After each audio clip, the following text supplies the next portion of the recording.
What's going on, everyone? This is Dom, and welcome to my 48-hour experience with this guy, the Z Flip 4. So honestly, this is one of my favorite smartphones because it's not overly flashy, but it packs a big display that unfolds into something that's taller and bigger than most smartphones out there. The thing is, with the Z Flip, I trust this phone a little more because I don't feel like I'm gonna break it every time I look at the dang thing. And I like the trick up its sleeve that it unfolds into a larger display, but I also like that when I fold it down, the display, well, it's protected by itself. I just enjoy being able to close the thing and have it protected versus just having displays on all sides basically and worrying about something happening to them. Granted, you can get dust caught in the middle of here, and that's gonna be a problem with any foldable, but I really like the design and just how this functions overall. It's so freaking cool. The Z Flip isn't something that you'll get weird eyes for using it in public. It's just really simple, but it's also a nice conversation starter because honestly, everybody loves the nostalgia of the flip phone, right? And this is that, but in smartphone form, which I really do enjoy. All that being said though, there's a lot cool that's happening on the inside and the outside of the Z Flip, and well, it's basically gotten the standard 2022 Samsung smartphone refresh. Yes, it's got the Snapdragon 8 Plus Gen 1, I think it's got 8 gigabytes of RAM, blah, blah, blah, blah, blah.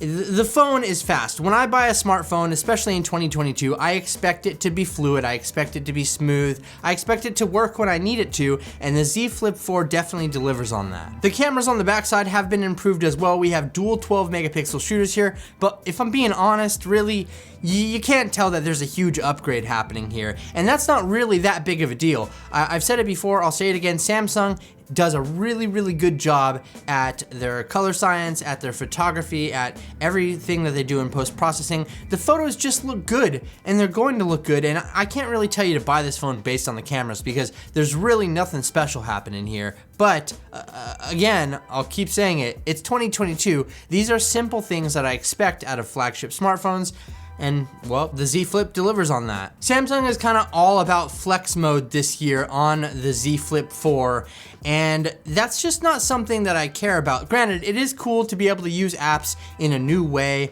and kind of have like a split screen thing going on, but I don't know. I'm here, honestly, for the compact design and the flagship refresh. As unexciting as that might be to some, it's just a minor spec bump. That is why I love the Z Flip 4, just that compact, fit in your pocket aspect. And as I mentioned before, we do have a beautiful 6.7 inch full HD plus display on the front, and then on the outside, on the cover display, we have a little 1.9 inch display that does have a few tricks up its sleeve, but it's nothing special. Like 90% of the time, I'm using the cover display to look at notifications and then instantly opening up the phone to check those notifications. And so with that, some of the new software features that they've added to the cover display, like quick reply messages or things like that, they're just software features that they've added to this. Nothing really special happening there. Granted, you can, use this to be able to see your camera. If you double click the lock button on the side,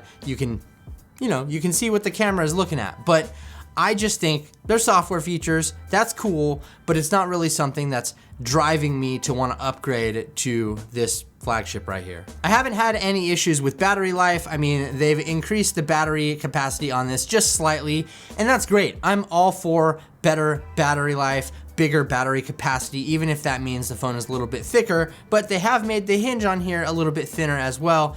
Again, this is just getting the 2022 smartphone refresh, and really, there's nothing wrong with that. The bottom line to this whole thing is that the Z Flip 4 is pretty much a routine update. I mean, the biggest refreshes happening to this phone are better cameras, a bigger battery, and some internal changes as well as some software changes. But if you're excited about foldables and you're looking to get a foldable phone, the Z Flip 4, it's definitely maybe time to consider that because this is at its peak everything, and I think it's a great phone. But that being said, it'll cost you $1,000, and you know what?